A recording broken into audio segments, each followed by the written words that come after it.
Midtown Master Plan by and for Missoulians. I'm Julie Maloney, and I have the privilege of serving as the chair of the City Club Missoula's Board of Directors. Thank you all for being here today. City Club's mission is to bring people together to inform and inspire them on issues vital to the community through public forums that encourage the discussion of new ideas and the free exchange of thought. We have a deep commitment to civility and civil discourse, even when we discuss challenging issues. Before introductions, some thank yous. Thanks to Missoula Community Access Television, which records our forums as part of their media assistance grants to nonprofit organizations. MCAT serves our community on cable channels 189 and 190. MCAT occasionally live streams our forums on its local live platform as well.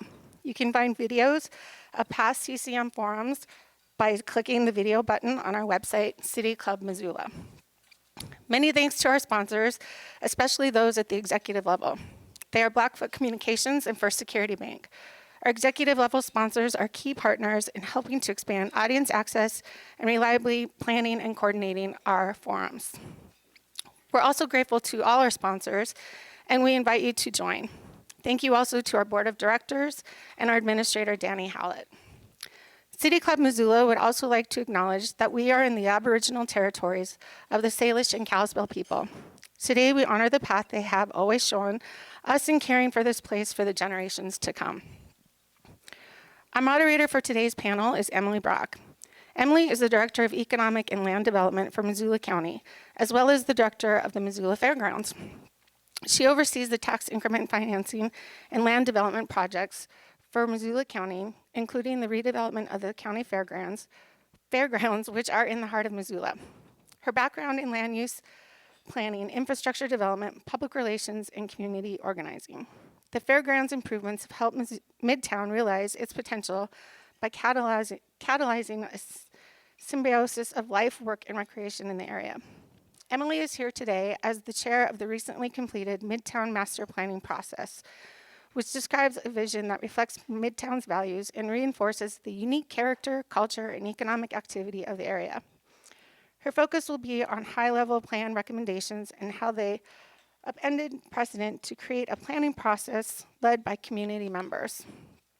Emily will introduce our panelists, and I will see you all again around 12:20, at which point we will begin table talk, and then open the forum to questions from the audience. Over to you, Emily. Hello.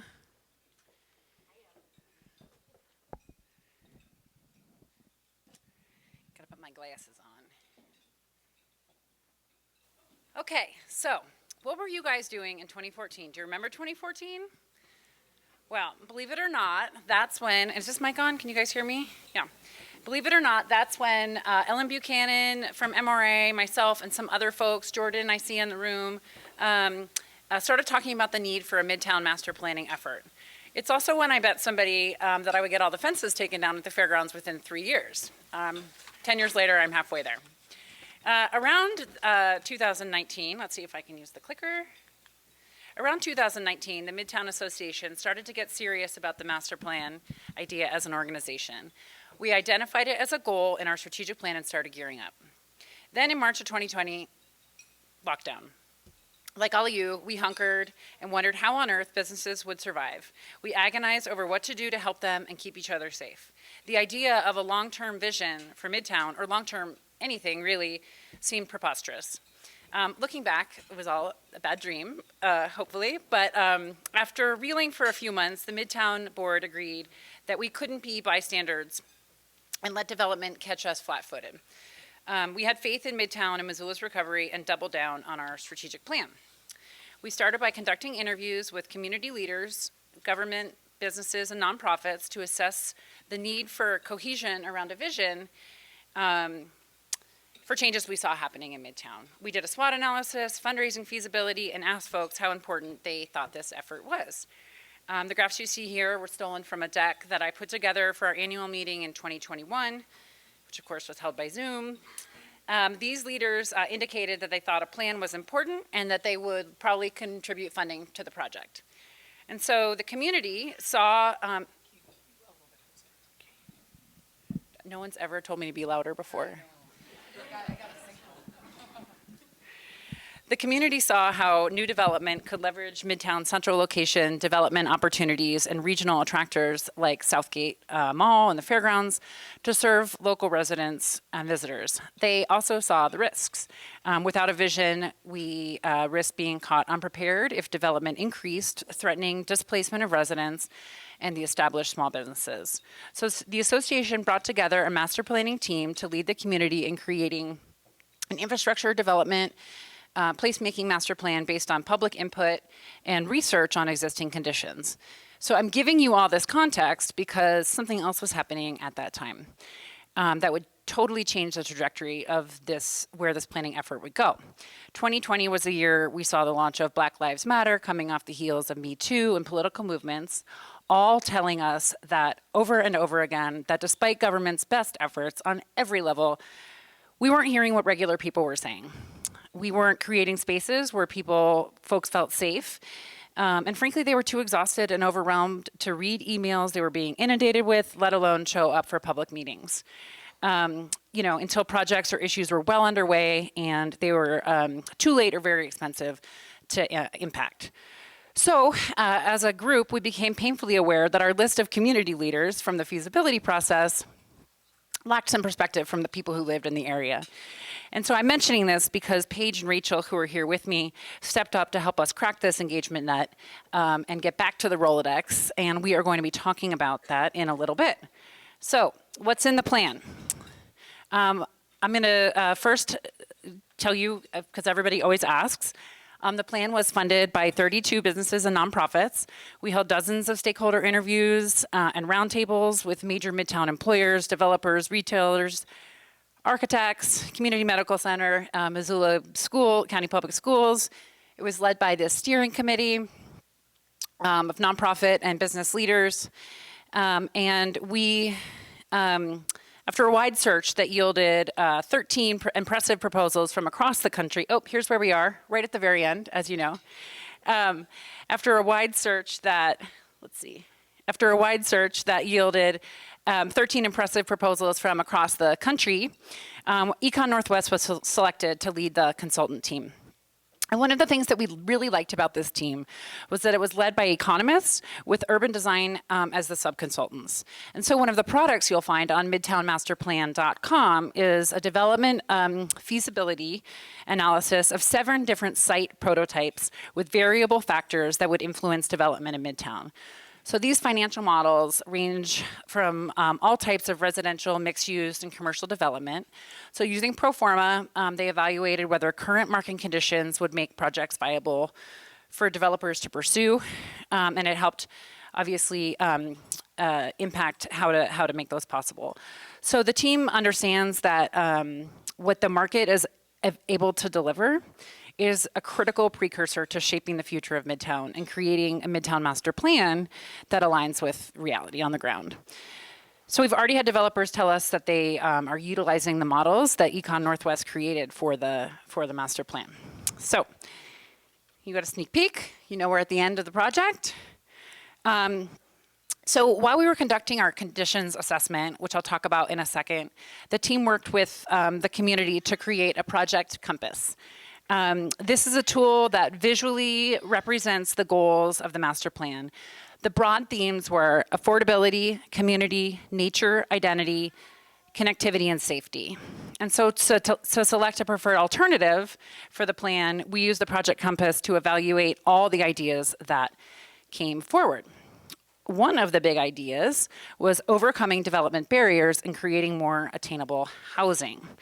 So as you all know, housing is a major issue in Missoula. In the past 3 years, the median price for homes has gone up 74%, from $266,000 to $265,000. That's in Midtown specifically. Demand for housing has exceeded supply, which has increased home prices far beyond household incomes.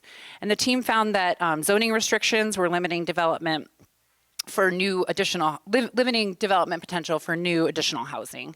And so the community told us that housing affordability and home ownership opportunities are the top priorities for this plan. They want diversity and choices for housing, and they would like to see mixed use, but not at the expense of development. So, what did we hear? We heard that we need to remove barriers and make incentives more attainable for affordable housing, and that current regulations and incentives are not producing what Midtown needs. Reflected in the implementation plans, land use and housing action, there is create a clearer regulatory process for complex projects that have multiple phases, streamline permitting and remove discretionary criteria, simplify the development code, and restructure and explore new development incentives for affordable housing. We heard there's an urgent need to address the full spectrum of housing needs, and there are housing and equitable development actions throughout the plan. Supporting affordable home ownership opportunities, enhancing housing stability for existing residents, exploring innovative low-cost solutions to serve people experiencing homelessness, leveraging urban renewal funding to encourage redevelopment at key sites. So, another broad theme is complete and connected Midtown. Our team found that 80% of Midtown residents drive to work. Most crashes involving pedestrian and cyclists occur on Russell Brooks Reserve Mountain South. Mountain Line stops with the highest ridership are South, Johnson, Brooks, and Southgate Mall. The community said that Midtown Junction, as we are rebranding it, and the Brooks Street work well for drivers, but no one else. Midtown needs a complete sidewalk and bicycle network, and there's great potential to activate and improve connectivity to the Bitterroot Trail. We heard bike and pedestrian safety is urgent, and we can't wait to start making progress. And that the transportation network, am I on the right side? Yep, and that the transportation network needs to serve folks with disabilities, seniors, and families. So in the plan's mobility, connectivity, parks, and open space sections, you'll find as an immediate step, we prioritize crossing Brook Street. In the near term, smaller demonstration projects that increase access and safety immediately should be our near-term focus over large-scale design solutions. Applying complete streets principles will better serve all users. And the plan encourages street activation along South Avenue, which has incredible potential for placemaking and community building. The last theme I'm going to touch on is creating opportunities for business and expanding services for residents. So the extremely low vacancy rates coupled with little commercial development limited opportunities for new businesses in the area, but there's strong community partnerships that can be leveraged to support business growth and new services. Residents say they're looking for more services closer to where they live, and they want to walk to businesses but feel unsafe doing so. We heard people say businesses and services should be affordable and that tourism needs to avoid negative impacts. In the plan's business and economic development and land use sections, you will find enable more types of live, work, flex, and creative office space, actions that provide affordable entrepreneurship, opportunities in Midtown. We call to remove regulatory barriers in order to promote commercial infill, and we recommend a phased approach to developing tourism over time, reflecting the community. People felt strongly that Central Park needs to be accessible, and there needs to be access to green space throughout Midtown. We also heard that Midtown needs to reflect Indigenous history and diverse experiences.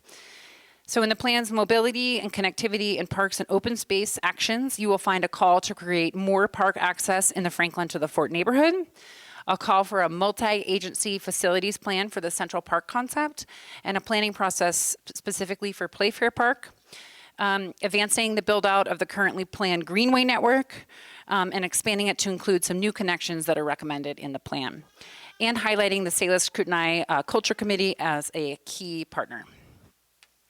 So for this last slide, which kind of ties it all together, I'm going to have Danny play a video for you.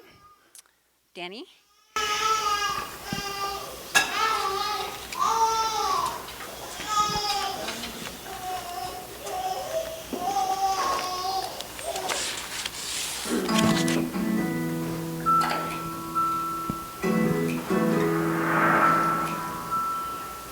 Welcome to Midtown, centrally located within the heart of Missoula.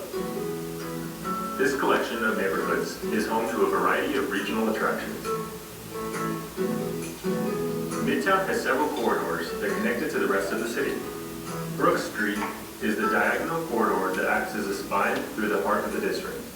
Russell Street is the primary north-south connector, and South Avenue crosses the valley from mountain to mountain, connecting a variety of Midtown destinations along the way. The Bitterroot Trail is a regional pedestrian and bike corridor connecting Midtown to other trail networks throughout Missoula and beyond. Where each one of these main corridors connects through Midtown, the master plan aims to create key moments of arrival, including safe crossings for pedestrians and cyclists. And where all these connectors come together, we aim to create the heart of Midtown, known as Midtown Junction. This area will feature enhanced streetscapes for walkers and cyclists, as well as buildings with active ground floors. Rose Park Center will offer neighborhood amenities and be a hub for entrepreneurs and local business owners. Southgate Triangle will enhance the area surrounding the mall and provide an improved pedestrian experience. Franklin to the Fort will support a range of housing types and community amenities, including parks, within short walking or biking distance. Lewis and Clark will improve access to local parks and walkable neighborhood services. And Central Park will be a regional destination for recreation, events, and community gathering. In stitching all of these areas together, the master plan aims to expand the existing network of parks and greenways, enhancing the overall permeability throughout this area. Now that we have a picture of the future of Midtown at a district scale, let's zoom into this iconic Midtown Junction intersection to see a high-level representation of how the master plan could transform this area.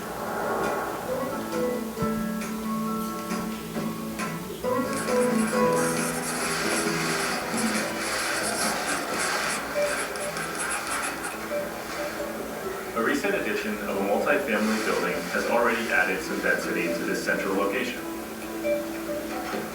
Over time, public realm improvements might transform this car-dominated area into a vibrant place for people and events.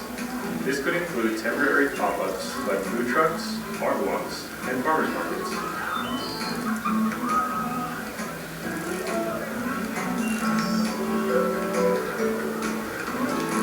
And as energy builds around the heart of Midtown, more opportunities for people to live, work, and play here may continue to transform the area into a place for people and the community.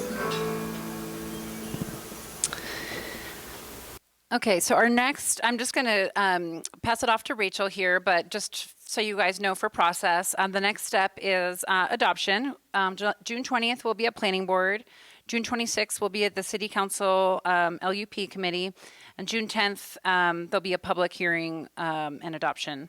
And it will be a resolution to amend the growth policy to include this as a neighborhood plan. After that, we'll establish an implementation committee and start to check off some of the goals.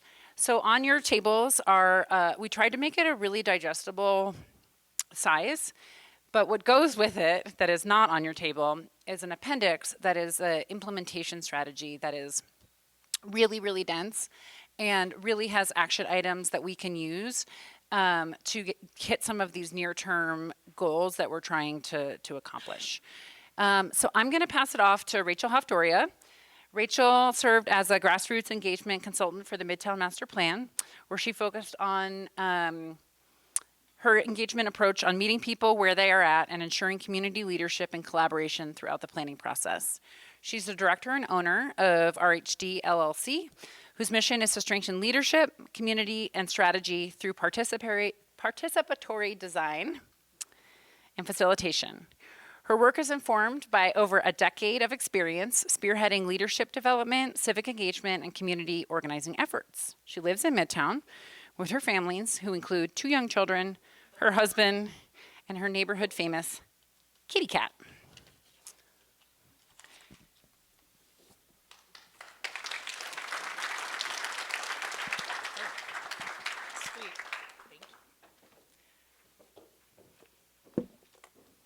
Okay, thanks, Emily. Can you all hear me? Excellent. Okay. Kind of losing my voice just a little bit, so I apologize. I don't entirely know why, but I think it might be my 2-year-old is potty training right now. So I feel like I'm like yelling a lot where I'm either like, no, or like, yay. And so I've had like 3 days of just like straining my voice. And I'm hoping it stops soon. But it's really nice to meet you all and to reconnect with many of you. Thank you for having us. I'm going to tell you a little bit about the community engagement efforts in particular. And I should also note that there were public engagement efforts and a public relations team that really handled like more of the press and the advertising and like those very like traditional forms of like press relations and stuff. So if you have questions, like we can certainly try to field that, but that's just not necessarily my scope of this work or my perspective. This is a bit of the approach you can see. My background and what I've worked in is often with nonprofit organizations in the past, and I've done community organizing and civic engagement efforts. And one of the pieces that's really important to that and a lens that I bring to my work is really working with community members as leaders. And so some of what that looks like is in planning efforts or even like research types of focus. We're often getting information from people where we're asking folks to take a survey or we're asking folks for an opinion. And this type of engagement effort where it's participatory design is you're also working with people to provide leadership through the process. So you're not only getting information from folks, but you're having those folks like analyze that information. You're having folks make decisions about how they get information from people and what that looks like. So we'll go through some of those like specific types of approaches throughout, but that's a little bit of background effort. And then also the understanding of we all need different things to participate. So it's informed by like a power dynamic as well. And then human-centered design is often this design thinking approach that planning efforts usually already do to planning, but it's really focused on empathy and trying to understand not only what people think, but also what people are feeling as they're moving through something. And so that's kind of like the combining of those approaches here. Great. And so for this particular work, I had three strategies I was really using. One was reducing barriers to public engagement efforts. So we had some public meetings, and a couple of ways we attempted to reduce barriers to that is by offering childcare, familiar, friendly places like hosting it at the YMCA, offering food, and making sure that we were actually doing word of mouth types of distribution efforts too, because we do realize that oftentimes with public engagement, networks show up right through word of mouth. So we want to make sure that we're not reaching just like those folks who are connected through government or through business or something like that. We also wanted to meet people where they were at with targeted engagement. So I'm going to hop ahead and then I'll hop back actually. But where we met people where they were at is we were looking at folks who were living in the community. So I did outreach and events at various neighborhood councils, neighborhood events. You can see there's 4 neighborhoods that make up Midtown. It's Rose Park, Lewis and Clark, Franklin to Fort, and Southgate Triangle is entirely in Midtown. So that's kind of like the big one. Also talked to some PTAs. And then also targeted engagement with organizations who represent or are from folks who are often marginalized from public processes. So I know we all probably work with different definitions of like equity and marginalization, but I often think of it just as a circle of public processes. And so folks who are often being pushed to the outside of public processes. And sometimes, right, that is really intentional and exclusionary and really explicit in that. But oftentimes it's indirect and it's passive and it's, hosting an event at 5 p.m. And so the workers who are working at 5 p.m. can never make that. And so that's just an example. And then there's, of course, marginalization that happens on like a systemic level, like racism or colonialism that impacts people's ability to participate and control outcomes. And so those were things that we are aware of and took into account when we were doing this targeted engagement. So those were reducing barriers to public engagement, meeting people where they're at, and then the last piece of that was community leadership. And this is what I would say is the collaboration process. And so I'm gonna hop back to the Midtown Community Guide Committee. The way we did this collaboration process throughout is by creating a committee of 15 community members. And we have one of our wonderful Community Guide Committee members with us today, Paige. And so Paige is going to share a little bit more about what that process was like for her. This group ran from September to May, and all these folks either live in Midtown or they work and play and use services in Midtown. This group provided community insight at key pieces throughout the planning process. So they weren't only there early on, they were also, they got to look at the draft plan and provide feedback. They also got to look at various pieces they sought input and then looked at like the analysis of that too, like what are people saying? And so it wasn't just like the planning team or the engineers who were taking a look at that. Great, and then they also distributed things through their own networks and did ensured that they did word of mouth outreach in a number of different ways. And so I want to highlight we did a lot of different events and outreach, and like so much I can't talk about because I have 1 minute. But this is one activity on the community spotlight. And so this is just one way one of our community guide committee members, Megan, took the work we were doing and took it to the community. This was the Russell Elementary Walkathon, and we did visioning activities throughout the community because we really wanted to see from a whole bunch of folks, including kids. And we always leave kids' opinions out of planning efforts. And I have kids, and I know that they're so smart and brilliant, and they have a lot to offer. And Megan knows this too. And so she did this great activity to get input from young people about what they love about their community, and also recognizing the survey from, or sharing the survey out to their family members and parents as well. So that was a really important piece of it. And then I'm going to highlight one other one. We did street drawing activities, and so all of our community guide committee members were trained in these visioning activities. And so some of them, everyone participated at different levels because they have different commitments. Some of them took these activities and did them with their own networks. Some folks, handed out postcards at the homecoming parade to help get people to the events.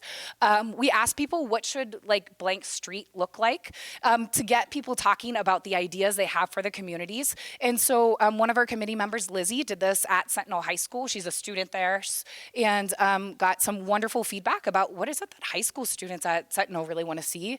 And then also we had two community guide committee members that went to Montana Rail Link Park, which is near where they live, and asked folks as they were playing pickleball to really do that engagement. And so there's tons of different engagement. If you want to learn more about that, you can go to the community visioning summary. It's an appendix in the report, and it has a bunch more information about that. But I am going to pass it to Paige Pavalone to talk a little bit more about what that engagement looked like. Paige is the director at Missoula Works. Missoula Works is an employment social enterprise that fosters employment opportunities to marginalized citizens of Missoula. Missoula Works has 3 business lines, including a staffing agency, the Get It Done lawn and maintenance crew, and Missoula Works Ventures textile production. Paige has served on other local organizations, including the Parenting Place, MBIA, CASA Missoula. Paige served as a Midtown guide with the goal of harnessing feedback from congregational communities, business communities, and the program participants of MIC. Thanks, Paige.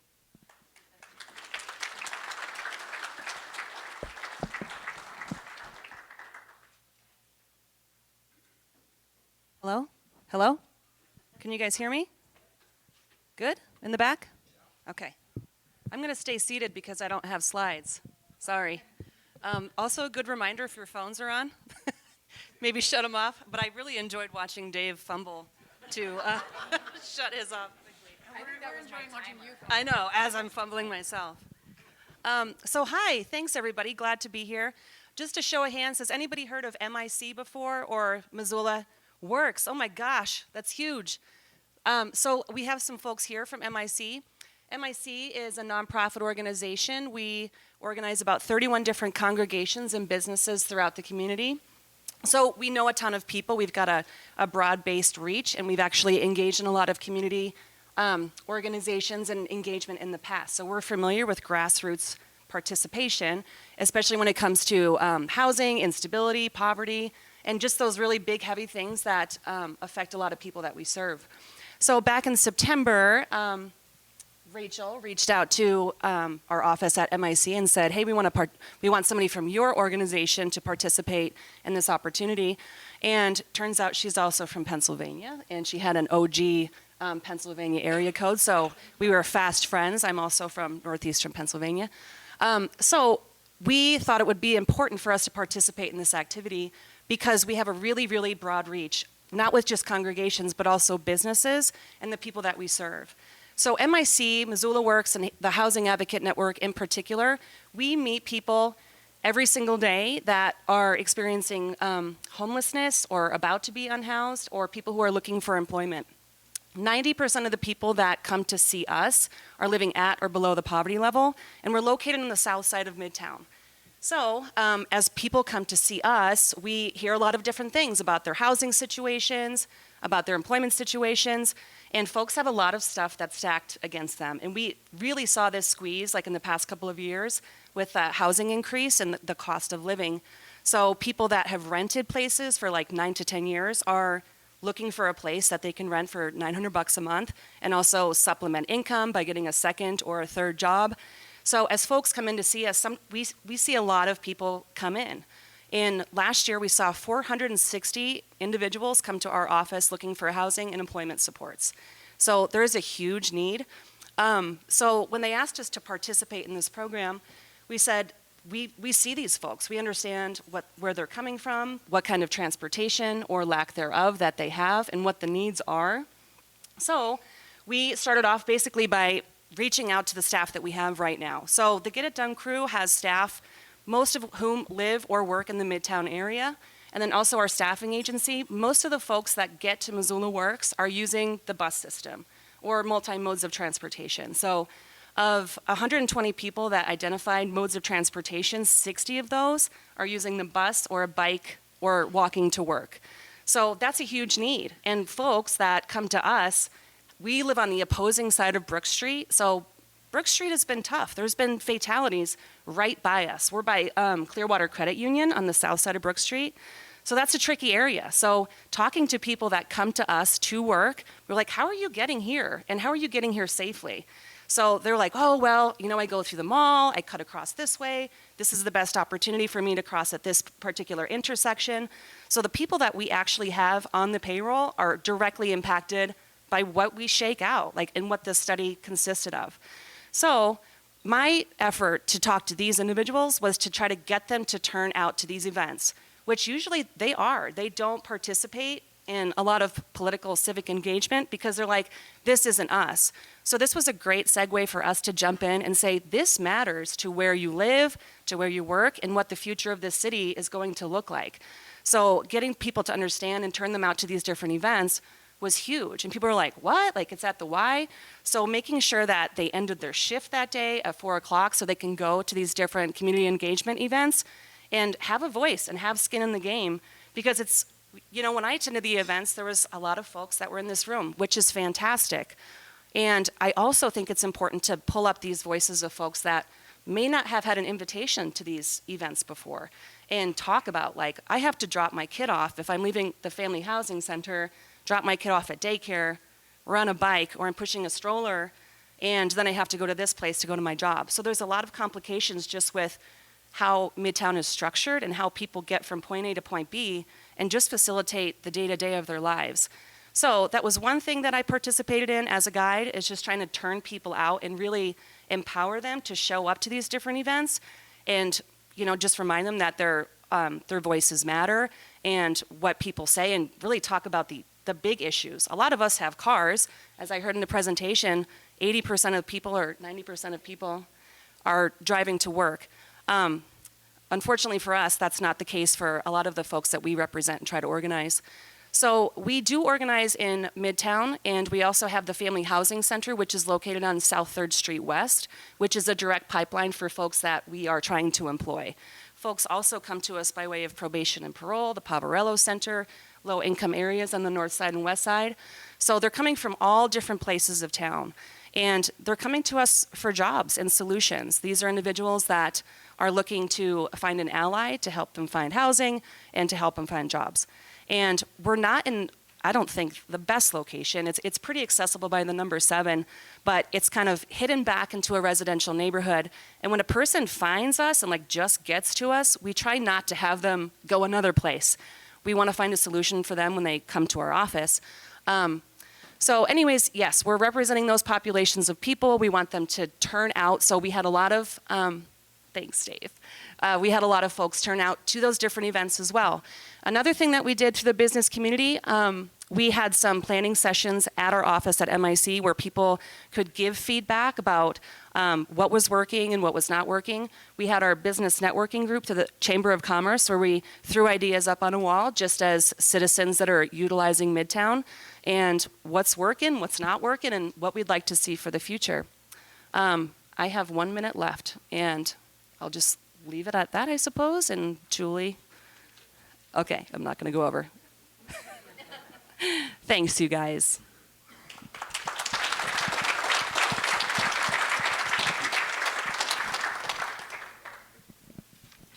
Thanks, ladies. All right, table talk. It's a very rich part of every City Club forum and arguably the gist of why we are here. We will take about 10 minutes for each table to introduce themselves and come up with one question related to the presentations to ask the panel.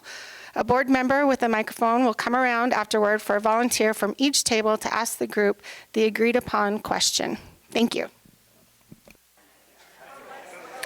All right. I always hate breaking the discussion up because it sounds great.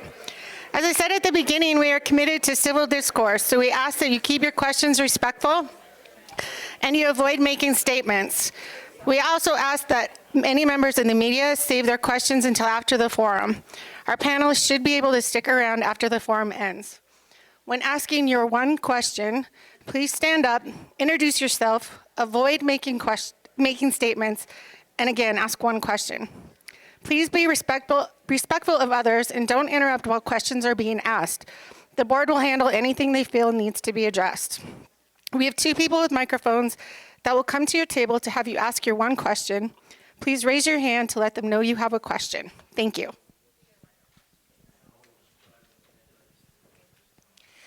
Hi, Molly Bradford on the Missoula Downtown Foundation Board and local business owner. We were discussing over here a couple different things in concert. One, the huge amount of parallel play between public engagement and policy that happens in a master plan like this so that you can move forward hopefully more successfully and not have unnecessary zigs and zags off course. Where do we go from here so that as implementation and then the experience of the plan plays out, that these dozens of businesses and organizations that were engaged on this front end continue to stay engaged through, and that parallel play of public input and policy and money keeps happening? So can you talk a little bit about where we're going with that? Specific to businesses, more so. Yeah. So engagement right now it's intense. We are in a new era. 15 years ago, everybody got the newspaper delivered to their door, and everybody had the same information. We knew it was accurate. 10 years ago, people had email addresses that were not just for spam, you know. And then even 4 years ago, before the pandemic, we were able to engage folks using email, using surveys, using social media. It's really different now. It's really, really hard for government. We are all scratching our heads and working really hard to figure this out. People can't read. Every organization sends an email. People cannot digest this much information. and yet they want to know what they want to know. And so how do we do it? And so I don't have the answer to that, but I know that in local government, we are working tirelessly to figure that out. And what we've really come back to is that we're back to the Rolodex. It's back to one-on-one meetings. And you have to assume that if somebody hasn't responded to your email, that they didn't get it. So unless you have an affirmative eye contact response email, they did not get the information that you sent. And so that's just like one strategy that it's a totally different dynamic. And it's going to take a lot more community organizing, grassroots. So it's back to the Rolodex. I don't have too much to add there. I would just say too that I do think one of the challenges, right, is engagement takes resources, right? It's not just, it takes time, it takes energy, it takes money to send postcards or however you're doing it.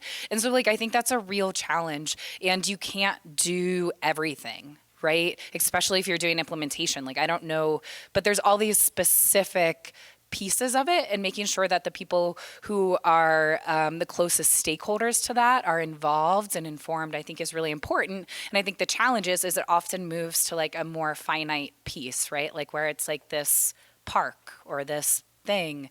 And, the accountability almost shifts to different people too, which is really challenging. So no particular answers. I just think it is a challenging question. And we do have a series of one-on-one meetings with businesses throughout June and July that we're doing as part of the implementation. We realize that implementation and the adoption process is the launch of implementation, and a lot of the stuff, it's really great to have a nice plan that everybody agrees with the high-level pieces on, but where the rubber meets the road is when people come unglued, and that's where we need to really check in with folks and get to the Rolodex. But again, it takes a lot of money to do that. So we're trying to figure it out for sure. We're working really hard on it though. Everybody is.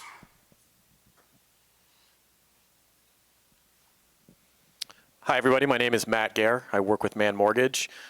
Our question was in regards to the specifics of how this image is realized. For example, you speak to attainable housing. Are there specific suggestions from the Midtown Association on how that actually is implemented? Or for bicycle and pedestrian traffic, making safer crossings on Brook Street? Do we have specific suggestions on how you realize that goal and image that you've outlined here? Thank you. We do. The implementation strategy is not on your table, but it is dense and it is comprehensive, and it has real actionable items that we can take. It calls out specific locations on Brooks where we can have demonstration projects to get people across.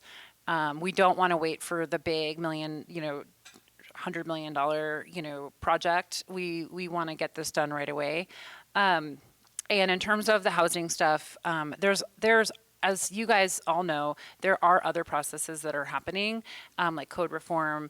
And our consultant team worked really closely with the code reform team. And our recommendations that are in this plan are going to translate directly into code reform to decrease some of the regulatory barriers that have been a problem for developers. So there's a big implementation document. It's just really, really dense, and I didn't want to overwhelm people. So.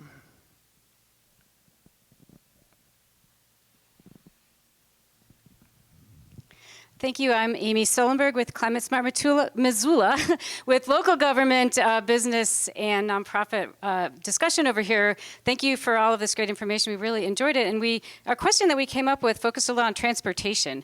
We had conversations about how we both move people through and also create those safety routes for all mobilities. And then our particular question has to do with the proposed bus rapid transit with Mountain Lion, how that plan fits, how we might incorporate that, and sequence some of these different efforts. So we wondered about that. Bart.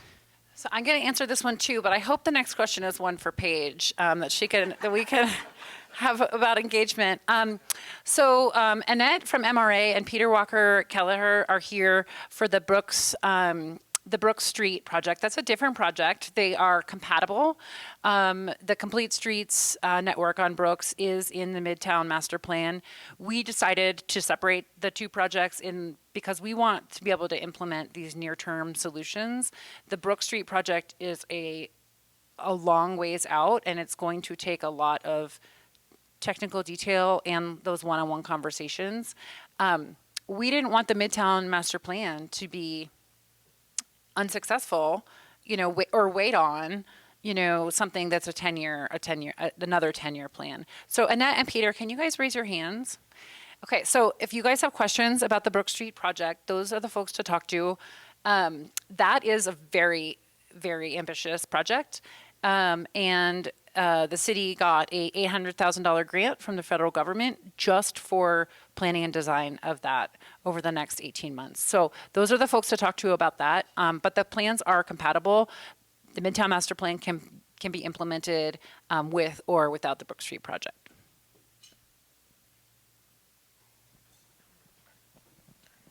Hi, my name's Brandon Slocum. Whoops, my voice is loud enough.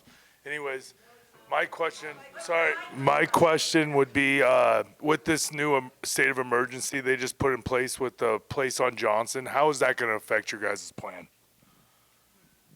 Have you thought about that? The plan does call for the Johnson's, a shelter for houseless individuals in Midtown. But I'm going to let Paige talk a little bit about that since she works with folks from the Pavarella Center. Thanks, Brandon. Appreciate it. So I'm not going to pretend to be an expert on what's happening with Johnson Street. All I could impart with you guys is what my anecdotal experiences with folks that I'm serving, right, or that we're serving in our different organizations. So I don't know how that's going to be affected to us. What I can tell you now is that our foot traffic of participants seeking help, employment and housing assistance, or housing support, because we don't have housing assistance. We don't have keys to apartments or things like that. We've got job opportunities, and we've got housing workshops, and we've got volunteers. And that's like the gist of what we can provide. So people have to meet us halfway if they want to participate and or engage in these services. But what I can say, just in the past year, it's probably tripled. Like the amount of people coming to us for help has tripled. And they're coming from all over the place, right? There's not like one specific location that they are. They're coming from Evro, they're coming from North Side, West Side, Midtown, all over the place. Lewis and Clark, I mean, literally everywhere. We try to collect that data and see where it was happening. It's just peppered everywhere. So there's no consistency. What we did see was like the transportation thing was a big one. So what I can tell you is that the need is present, and I predict, and I've said this before, is that it's only going to continue to increase as folks are getting squeezed out of affordable houses. And that's what most of the stories are, right? Folks, maybe not most, I'd say maybe half of folks that are coming to see us are saying that their property's being sold, either turned into an Airbnb, and they're rightfully so. If you own a house and it's people can capitalize on the increase of its value, right? And that's their right to do that.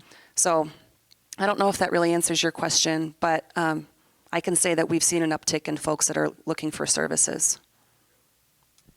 I'm going to ask Rachel to talk a little bit about the vulnerability assessment that we did. One of the big pieces in the plan, in addition to calling for a shelter, is keeping people in the houses that they're already in. Midtown, it does have a lot of naturally occurring affordable housing. And so we did a vulnerability assessment because as we redevelop, we don't want to push people out. And so trying to thread that needle. So Rachel, can you talk about the vulnerability assessment? Yeah, so the vulnerability assessment was done by Eco Northwest, really looking at economic data. So if you can also find the entire assessment on the website, but it really looks at where in Midtown is potentially most impacted and possible for displacement. And the reason to look at where in Midtown people may experience displacement, and so displacement, right, is just like Paige was talking about, people are in homes and then really being pushed out for a number of reasons, but mostly like some type of like market or like real estate reasons. If it's just becoming too unaffordable to maintain their residence. And that happens to people who both own homes and rent. It happens to folks who most often who are renting though. They're at more risk for being displaced. So if you take a look at that assessment online, it's called, I think, the vulnerability assessment. They couple it with not only the areas that are most at risk, but also anti-displacement strategies. And so, like Emily said, there is a calling for a permanent shelter. We know, even from stories that we've talked to at schools, there's a number of families who are also experiencing houselessness. And so there's, enormous widespread thought of many more people in the community who are much more brilliant than I, who I'm sure will continue to work on this massive challenge that we're all experiencing as a community. But this was a tool to really get us to look at where this is happening and also the factors at play that are causing some of this and some of the strategies we can take to keep people in their homes as well. So yeah, I don't know though about that.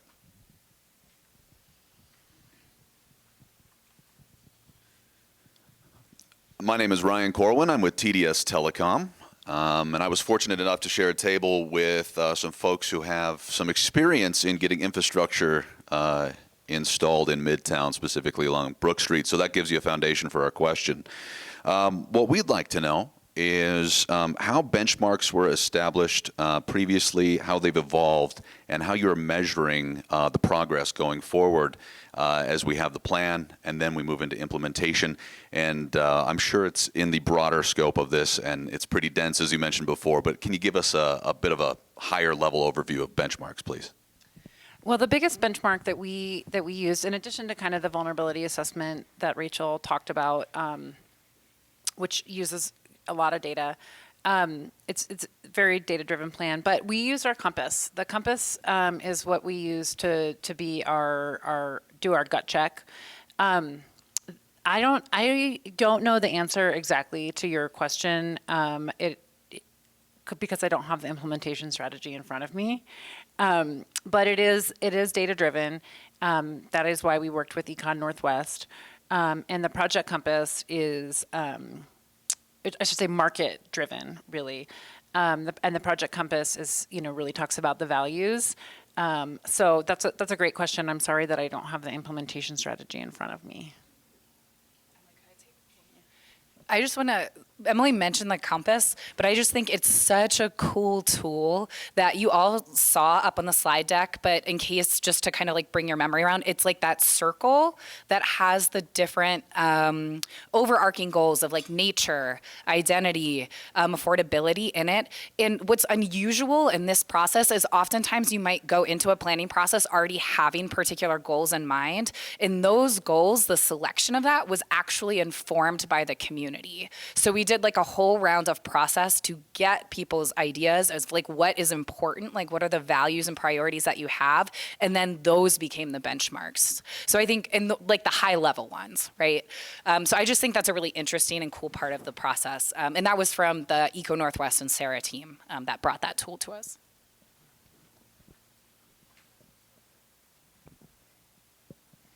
Hi, is this on?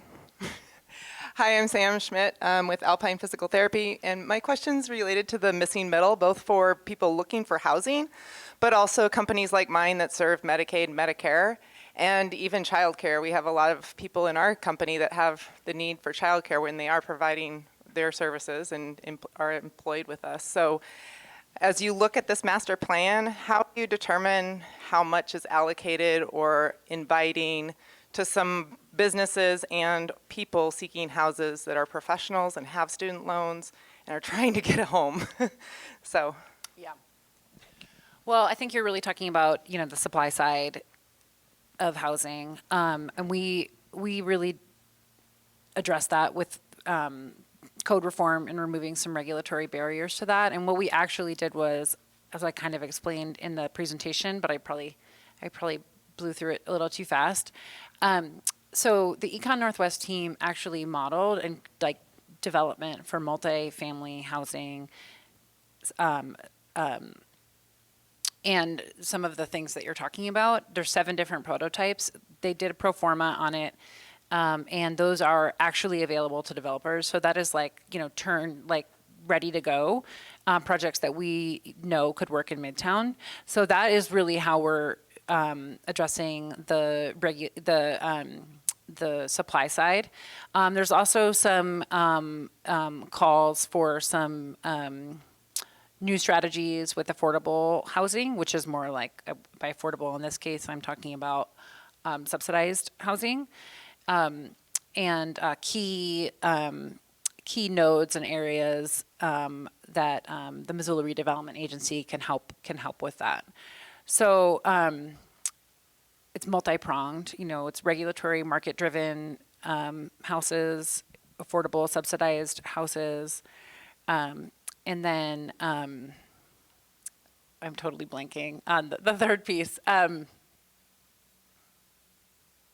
Sorry, small brain moment.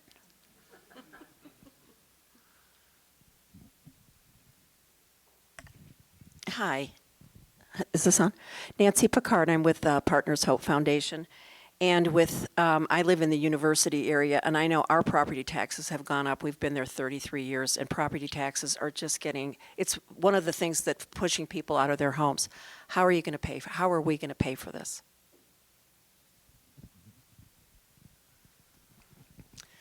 Well, hopefully not by property taxes.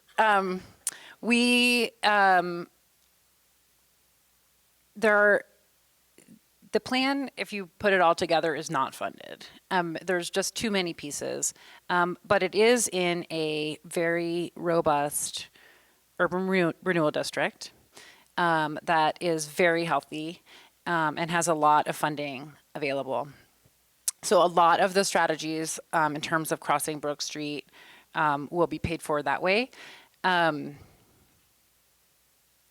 yeah, I think property taxes are obviously an issue that everybody in the community faces, and we talk about a lot. We're talking about it a lot with some of the other processes that we're doing, trying to get a third kind of tier, the three-legged stool of taxes are property, income, and sales. And in Montana, we have property and income, but not sales. I think there is a statewide effort that's really gaining legs. I see Commissioner Slotnick here is really working hard on getting us to have a real reckoning around a sales tax in Montana. It really is becoming impossible, and it's impossible for local government to fund all of our services on property taxes. And for a state that gets that has one of its biggest economic drivers is tourism, it's really silly that we don't have a sales tax. And so I think there is a reckoning, and we are starting to see momentum on the statewide level for a sales tax that can help with some of that.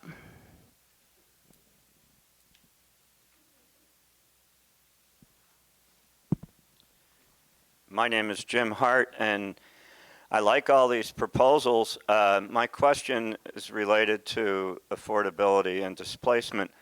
In my experience, every place I've seen where the urban renewal, if you have it, and improvement of amenities and quality of life, it always raises the cost of living, and it makes the area more desirable. So how would you address that?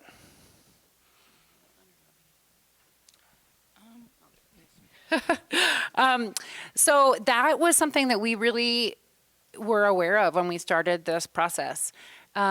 We do worry that making things, raising the quality of life will push people out. Midtown has a really wonderful character now, and so this plan really started with the assumption that we wanted to keep the character. We call it the Midtown Grit, as it is. And a lot of the strategies are not fancy. We're not suggesting to make Midtown downtown. We're not suggesting to make it Reserve Street. We're suggesting to keep it as Midtown. But doing nothing is worse. doing nothing will push people out. There's no question. It already is. And so that's what we've already seen happen in Franklin to the Fort, and that's what we're trying to prevent from happening in Southgate Triangle. Gregory Daggett with DJ&A. And what is the most aspirational part of this plan? How do you define aspirational? I think the most aspirational part of the plan is the Midtown Junction. It's a really, really challenging situation that we have with traffic there. It doesn't call for any specific treatment, but what it does call for is for pedestrians to be able to navigate Midtown Junction. And that is going to be something that is difficult. People who live in Missoula have figured out how to navigate Midtown Junction, but by car. That is it. And so I think that's the most aspirational. And the thing I'm most excited about is the South Avenue piece. I just having spent so much time at the fairgrounds on South Avenue, it's local traffic only. You know, it's already really calm. And same on the other side. It's already really calm, local traffic only. And so there's a lot we can do. The El Cazador project's really exciting. I'm excited for that to open. To me, that's a perfect Midtown business, right? It's local, locally owned, someone who's been here for a long time. There was some redevelopment money that went into it, and it's creating street activation. So South Avenue street activation, I think, is the most exciting thing that could happen.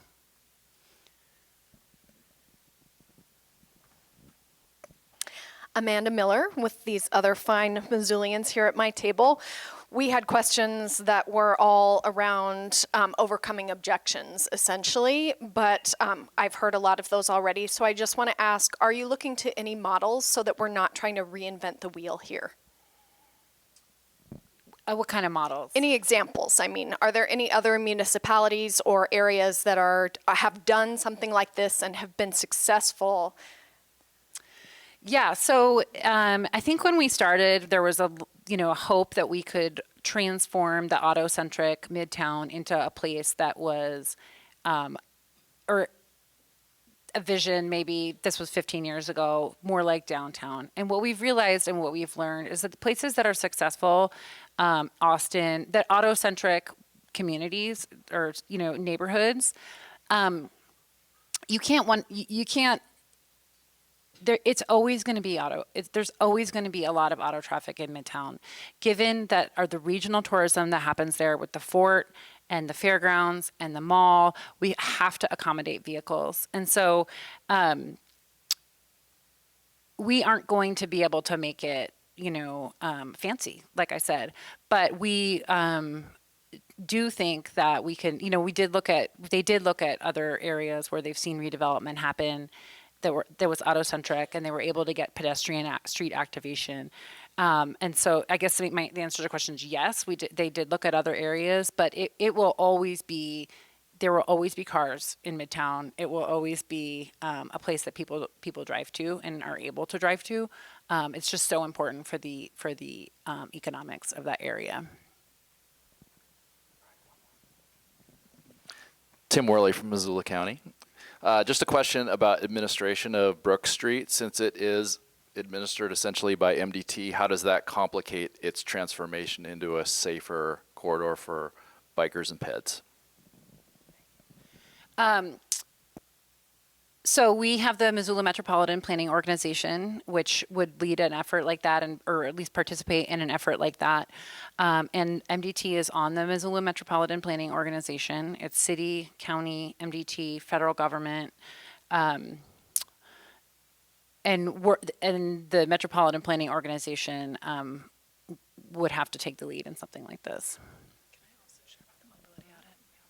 And one other thing, just to share too, one of the ways that I think on a micro level, some of that has begun is during this process, the MPO or the Metropolitan Planning Organization led with help from Rural Institute and Summit Independent Living, a mobility audit in the Midtown area with the Midtown planners, designers, and we had some community guide members there too.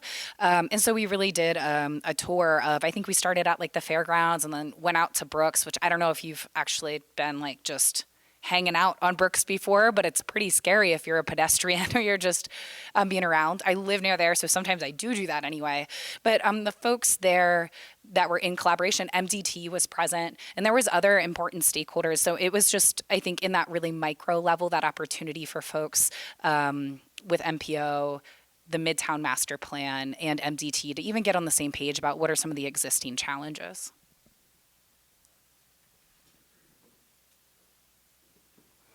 Thank you, Paige, Emily, and Rachel, for being here today and all you do.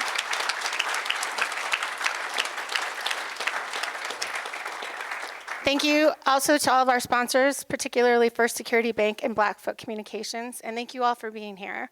Watch for details for our July 10th forum. We're just ironing out a few things before we make the big splash announcement. And before we go, I'd really like to recognize and say happy birthday to our board member, Sarah Noble. Happy birthday, Sarah.